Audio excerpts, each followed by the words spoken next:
तो इस तरह से जंगल में संत लोग रहते थे। इसी तरह आपने भी यही बीती हुई है। सब घर परिवार छोड़ा, संसार छोड़ के जो उनकी जो जिसकी शरण में पड़ा है वो उसकी देख रेख करता है।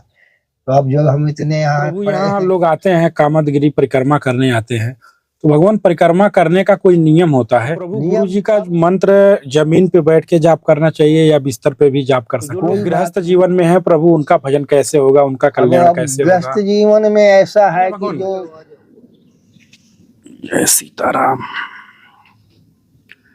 आसन ग्रहण कर लीजिए प्रभु। जय सीताराम प्रभु।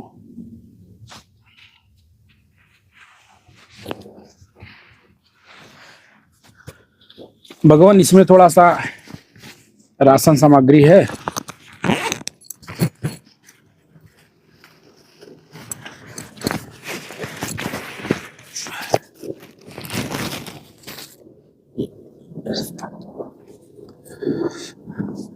इसको यहाँ पे लगा लीजिएगा भगवान।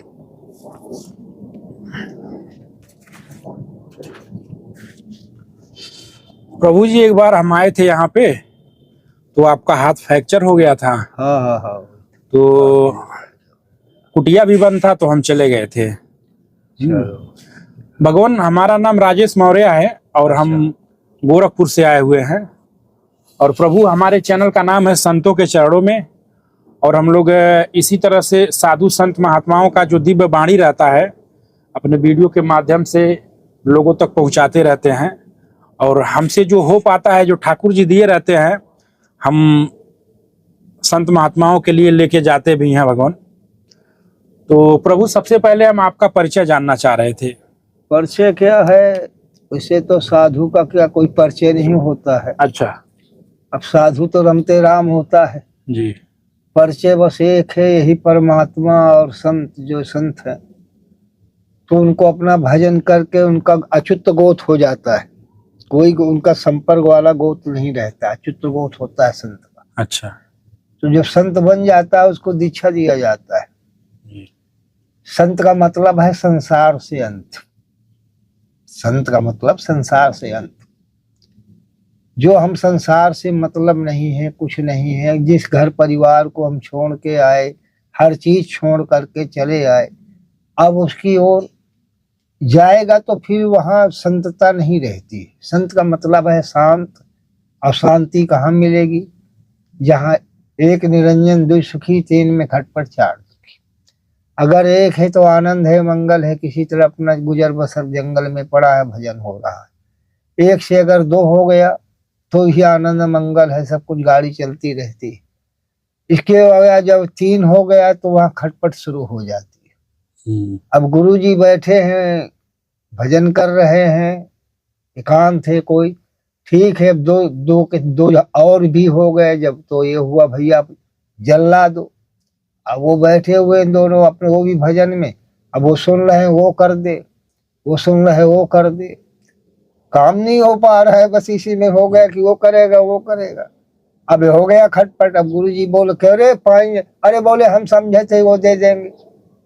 तो बोले क्यों रे तूने? अरे बोले हम भी तो समझे थे कि वो दे देंगे। चली गई, सब खटपट शुरू हो गया। अच्छा, तीन में खटपट और चार दुखी। जब चार हो जाएगा तो वहां दुख का कारण बन जाता है। जहाँ दुख होता है वहां भजन नहीं होता है। जहाँ खटपट होती वहां भजन नहीं होता है। भजन तो होता है शांति में, एकाग्र, जहाँ किसी की वाणी सुनने को न मिले, किसी के दर्शन न मिले। इसीलिए संत लोग ये संसार छोड़ करके, घर परिवार सब समाज को छोड़ करके जंगलों में बस जाते थे, जहाँ कोई ज्यादा मिले न जुले, हम अपना शांति से भजन करेंगे, आनंद लेंगे। तो इस तरह से जंगल में संत लोग रहते थे। इसी तरह आपने भी यही बीती हुई है। सब घर परिवार छोड़ा, संसार छोड़ के चले आए, संतों के बीच में रहे। पहले का एक था कि संत लोग कुटिया कम बनाते थे, रम्मत करते थे, रम्मत करते थे, चलते फिरते। आज यहाँ 4 दिन तो 10 दिन के बाद चलते फिरते भी कहीं रम्मत किया वहाँ है। तो पहले ऐसे ऐसे साधन बने हुए थे, बड़े बड़े आश्रम थे। आज देख रहे होगे जन 400 बीघा जमीन, 1000 बीघा लगे हुए, बड़े 4-4 खंड की बिल्डिंगें बने, सब किला बने थे। संत जाते थे, वो सेवा कर होती थी वहाँ, सब आनंद से खूब 4 दिन 10 दिन 15 दिन संत की जमाते रहती थी, सब साधन बाधन का। फिर इसके बाद अपना उठो खुद फिर चले जाओ दूसरी जगह। इस तरह से संत लोग रमत करते थे। कुछ ऐसे संत थे जो वृक्षों के नीचे रहते थे, नहीं हम समाज में संत रहेंगे, हम एकांत रहेंगे, तो आज इस वृक्ष के नीचे 2 दिन इस वृक्ष के नीचे रहे, इसके बाद दूसरे वृक्ष के नीचे चले गए। क्या ताकते थे वो? गांव ताकते थे, जहाँ लोग गांव है उनके बाग बगीचे, वहां बाग बगीचों में है, वहां पर वो रहते थे, बस भजन करना दिन भर। भोजन के टाइम में भोजन की व्यवस्था हो गई, सब आ जाता देहातों से, इस तरह से चलता था। लेकिन आज का समय वो आया कि सब खत्म हो गए। जो बड़े बड़े थे महात्मा लोग, बड़े बड़े सब संत लोग, जो अच्छे लोग सेवा करते थे, संतों की सब सेवा करते, आज का युग ऐसा आ गया कि उनके स्वयं भतीजे ही सब बन गए, महामंडलेश्वर जगत गुरु बन गए, घर गृहस्थी से संबंध जुड़ गया, साधु संत की सेवाएं समाप्त हो गई, अब सेवा एवा रहने गई, कोई सेवा करने, सब स्वयं में अपनी उदर पूर्ति में सब बड़े बड़े मठाधीश बड़े बड़े सब लग गए। अब इस वजह से संत बेचारे क्या करें, जो संत थे तो अपने जंगल में आज भी कुटिया डाले पड़े, सीताराम कोई मतलब नहीं, कोई ये सब छोड़ छाड़ के लोग उसी के इसी तरह अपना भी जीवन है। आप भी, हमने आज 70 वर्ष की उम्र हो रही है, 30 साल गंगा किनारे बिताए, 25-30 यहाँ हो गया, उम्र पूरी हो रही है धीरे बाने। इसी तरह समय अपना भगवान के भजन में इसी चल रहा है, यही अपना जीवन है और यही पर रह रहे हैं। राम राम। प्रभु खाना दाना कैसे होता होगा? खाना दाना यही है, जैसे अब तो पहले तो कम था, जिस तरह से हम लोग भिक्षावृत्ति कर लाते थे देहातों, अब चला फिरा होता नहीं है, पहले चलते फिरते थे, गुरु लोग रहते थे, जाओ भिक्षावृत्ति के, तो सब जानते थे जहाँ जाओ तो वहाँ गेहूं 2-2 बोरा 1-1 बोरा गेहूं इकट्ठा हो जाता था, दालें इकट्ठा हो जाती थी, ले आओ अपना बनाओ पाओ सीताराम करो, ऐसे चलता था। अब वो आना जाने की व्यवस्था नहीं, लेकिन फिर भी भगत लोग जो आते हैं, जैसे अमावस है पूर्णमासी को आते हैं, वो लोग ले आते हैं 2-4 किलो आटा ले आए, दाल ले आए, कुछ तेल ले आए, इसी तरह से अपनी गाड़ी चलती रहती है। और यही सब काम पार हो रहा है, कामतगिरी महाराज के सामने पड़े हैं, इनका दर्श परस हो रहा है, सब पूर्ण करते रहते हैं। समय में जो जिसकी शरण में पड़ा है वो उसकी देख रेख करता है। तो अब जो हम इतने यहाँ पड़े हैं तो सब वही पूर्ण करते हैं, वही किसी न किसी रूप में किसी न कैसे भगत को प्रेरणा करके भिजवा देते हैं, इसलिए सामग्री आ जाती है।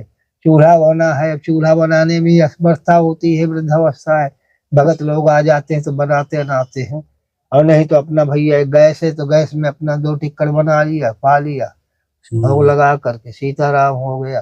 और भंडारे भी आ जाते हैं, हम तो यहाँ सभी लोग जानने, बहुत दिन हो गए यहाँ सब जानता है, निमंत्रण आएंगे, अभी चिट्ठी आई है 12 बजे का, 11:30 बजे का है, वहाँ जाने की तैयारी है, जाए। अच्छा। इस तरह से तो प्रभु यहाँ लोग आते हैं कामतगिरी परिक्रमा करने आते हैं, तो भगवान परिक्रमा करने का कोई नियम होता है? नियम अब ये तो अपने ऊपर निर्भर है। नियम तो ऐसा है कि जब आओ यहाँ पर तो पहले प्रथम गंगा जी का स्नान करो, मंदाकिनी सो सरधार नाम मंदाकिनी सो पातक पोतक डाकिन, जो सब पापों को नष्ट करने वाली है, दिव्य ज्ञान दृष्टि प्रदान करने वाली है। पहले उसके दर्शन करो, नहाओ धो, इसके नहा धो करके आइए, कामता नाथ की परिक्रमा करिए। परिक्रमा में वैसे तो हम लोगों में तो ऐसा नहीं है, हम लोग परिक्रमा करते हैं काले, जो दूसरा हमारा परिचय का ना हो, परिचय का होगा तो कोई वो सब छोड़ेगा, वाणी टूट जाएगी। इसलिए जब तक परिक्रमा करेंगे सीताराम का जाप होगा, आराम से अपना जाप जाए, मन में कोई मुंह ज्यादा कौन, धीरे धीरे अपना करते जा रहे हैं, न किसी से मतलब नहीं, पूरा परिक्रमा किया, प्रणाम करने के बाद सब कुछ किया, जो फल फूल हुआ चढ़ाया, इसके बाद तो अपना सीताराम करके चले आए, आकर के अपना राम राम किया करके। ऐसा परिक्रमा का यहाँ महत्व जी। भगवान जैसे हम थोड़ा सा हम अपने दर्शकों को बताना चाहते हैं आपके माध्यम से, जो लोग गुरुजी जो मंत्र देते हैं, तो प्रभु गुरुजी का मंत्र जमीन पे बैठ के जाप करना चाहिए या बिस्तर पे भी जाप कर सकते हैं? कोई बात नहीं, जमीन में बैठ के भी कर सकते हो, आसन बिछा लो, कुछ है तो बिछा लो, बिछा जमीन पे और उस पे बैठ जाओ, भजन करो, उसमें कोई बात नहीं। भजन शुद्ध हो करके अपने मन को एक जहाँ कोई दूसरा ना हो कि खटपट हो, वहां शांति की जगह हो, अपना बिछा करके भजन करो, उसमें कोई परेशानी नहीं। देखते हैं प्रभु जी, जो संत महात्मा है जंगलों में, जैसा कि आपने बताया कि जंगलों में वास करते हैं और गांव में रहते हैं, तो भजन में विघ्न आता है। तो जो लोग गृहस्थ जीवन में हैं प्रभु, उनका भजन कैसे होगा, उनका कल्याण अब कैसे गृहस्थ होगा? जीवन में ऐसा है कि जो बताया है शास्त्र में कि अपने संयम नियम से चलो, न किसी के अहित न सोचो, अपना ही मतलब एक कार से अपने बाल बच्चा पालो, उनको भी सद्बुद्धि दो, चोरी नहीं करना, किसी से गलत नहीं करना, ये चीजों का दम्भ को, ये सब पाखंडों को छोड़ देना, इसी से गृहस्थ तो से भी उत्तम है। गृहस्थ का मतलब है अपने क्रिया कर्म करना, अपने कर्म में रहना, रह करके भगवान का भजन करना, और एक दो चार मूर्ति की सेवा होती है, कोई अतिथि आता जाता है उसको भोजन देना, खेती करना, कमा करके खेती से बीजा उत्पन्न करना, उत्पन्न करके फिर उसको किसी को खिलाना, ये सबसे बड़ा ही कर्तव्य है। हम देखते हैं किसान लोग हैं, खेती करते हैं, गेहूं बोते हैं, गन्ना बोते हैं, चना बोते हैं, बो करके उसको प्रकट किया, प्रकट करने के बाद उसको सब परिश्रम किया, अब उसको जो चार आदमी को खिलाते हैं, देते हैं, दान देते हैं, तो उससे उसका पुण्य होता है, भाग जगता है।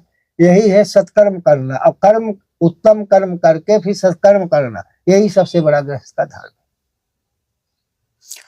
प्रभु, आपके हिसाब से गृहस्थ जीवन में सबसे उत्तम धर्म कौन सा है भगवान? उत्तम धर्म है परहित सरिस धर्म नहीं भाई, पर पीड़ा समझ माई, पराये का हित करना ही सबसे बड़ा धर्म है। जो अब वो भी कि अपने का तो सब कर देता, आज हमारा लड़का बीमार है, उसके लिए हमने लगा दिया, अब एक कोई आ गया अतिथि है, कोई तुम्हारे दूर का है, भाई हमको ये परेशानी है, पैसा का अभाव है, भैया हमारे पास तो है नहीं, पहले आते तो ठीक था, लेकिन अब तो ऐसा हो गया कि हम दे दिया, वो मिलने वाला भी नहीं है भी, लेकिन इस तरह से बात बना दिया। ये परिहित नहीं होता। परिहित वो होता है जो दूसरे के लिए, वो पीड़ित है, हमारे सामने आ गया और हमने देख लिया, तो हमको उसकी सेवा करना बहुत, ये सबसे परहित सही धर्म नहीं भाई, पर पीड़ा सब नहीं है। दूसरे का दुख देख करके दुखी न हुआ और दुखी हो गए और अपने से हित न किया, वो सबसे बड़ा धर्म। इसलिए परहित, दूसरे का परहित, दूसरे का हित, यही सबसे बड़ा धर्म। और प्रभु सबसे बड़ा अधर्म क्या है भगवान? अधर्म ही है दूसरे का छीन लेना, दूसरे की निंदा करना, दूसरे का कुदृष्टि देखना, यही सबसे बड़ा अधर्म। दिन रात अपना सुख नहीं देखना, दूसरे का दुख करना, ये मर जाए, ये हो जाए, इसका साले का ये बगल में उसकी उस बढ़ रहा है, उसकी अच्छा हो रहा है, तो उसी का निरंतर दिन रात चिंतन करना, ये साला ऐसा हो गया, ये सारा यही सबसे बड़ा अनर्थ है। इसी ऐसा है, वही सबसे बड़ा पापी है जो ऐसा चाहता है, और इस पाप से कभी नहीं होगा, नहीं होगा। वो सबसे बड़ा पातक पुण्य बताया गया है जो दूसरे से ईर्ष्या करता है, इसलिए ये नहीं करना चाहिए, यही सबसे बड़ा धर्म है। भगवान, हमारे वीडियो को बहुत से ऐसे साधु संत महात्मा भी देखते हैं, जो नए नए साधक है वो लोग भी देखते हैं, तो प्रभु एक साधक की सुबह से लेकर शाम तक दिनचर्या क्या होनी चाहिए प्रभु? ये तो सभी के पास है, लेकिन अब उसको करने न करने का मतलब है। अब हम उठते हैं 4 बजे, हम उठते हैं 4 बजे, उठे, उठ करके एक बाल्टी पानी लाए ताजा, रख दिया, रखने के बाद कुल्ला किया, कुल्ला करने के बाद हाथ झाड़ू उठाया, पूरे आंगन सगले के यहाँ सफाई किया, सफाई करने के बाद लैट्रिन गए, लैट्रिन जाने के बाद हो करके लैट्रिन में पानी डाला, पानी डालने के बाद या करके मिट्टी से हाथ है धुले, धुलने के बाद गर्म पानी रख दिया, गर्म पानी, ठंडी का भी तक ऐसा चलता भी करते हैं। अच्छा। पतीला रख दिया, गर्म पानी किया, लकड़ी जला करके और रख दिया, गर्म पानी हो गया। इसके बाद बर्तन अर्तन धुले, जो जूठे उठे रखे, भोग वोग लगाना पड़ेगा भाई, नहाने के बाद में कुछ तो करना पड़ेगा। उठे, नहा नहाया धोया, नहाने धोने के बाद में नित्य क्रिया कर्म में अले चाह सब साफ सफाई किया, तिलक स्वरूप किए, भगवान का कुछ थोड़ी आध घंटा भजन किए, अगरबत्ती जलाई, ये सब किया। इसके बाद अपने कार्य में लग गए। चाय बनाया, चाय बनाने के बाद ठाकुर जी को भोग लगाया, चाय बना करके कोई अतिथि आ गया उसको भी पिला दिया, हम भी पी लिए। इसके बाद में फिर यही किया कर्म लगे, थोड़ा सा पाठ किया, पाठ करने के बाद में आटा गूंदा, साग सब्जी चीरा, भोजन बनाया, 12 साढ़े 12 1 बज गया। इसके बाद थोड़ा ये सब करने के बाद रख दिया। इसके बाद आराम से लेट गए, लेटे तो घंटा 1.5 घंटा 2 आराम किया। आराम करने के बाद उठे, उठने के बाद जो बर्तन थे उनको फिर धुला फुला, फिर उनकी व्यवस्था की। करने के बाद सब ये करके चले गए परिक्रमा, परिक्रमा करके आए, 6-7 बज गया। आराम से फिर वही सीताराम। इस तरह से दिनचर्या चलती है, यही दिनचर्या का कार्य जी। प्रभु हम देखते हैं जो गांव में लोग रहते हैं, लेकिन जो गांव में है शादीशुदा है उनके लिए तो भोजन बनाना नहीं है। उनके लिए तो उनके लोगों का कार्य है कि वैसे तो जो बड़े भाग मानुष तन पावा सो दुर्लभ सद्ग्रंथन गावा, जो बड़े भाग से मानव जीवन मिला है तो यही क्रिया है। सुबह उठो, ऐसे तैसे कार्य सुंदर करो, नहा धो करके भगवान का भजन करो, भजन करने के बाद भोजन आपका हो रहा है, भोजन भगवान का भोग लगाओ और पाओ। पाने के बाद नौकरी करते हो, नौकरी के लिए जाओ, या तो कोई धंधे के लिए कार्य करने के लिए जाते हो, कार्य करने के लिए जाओ।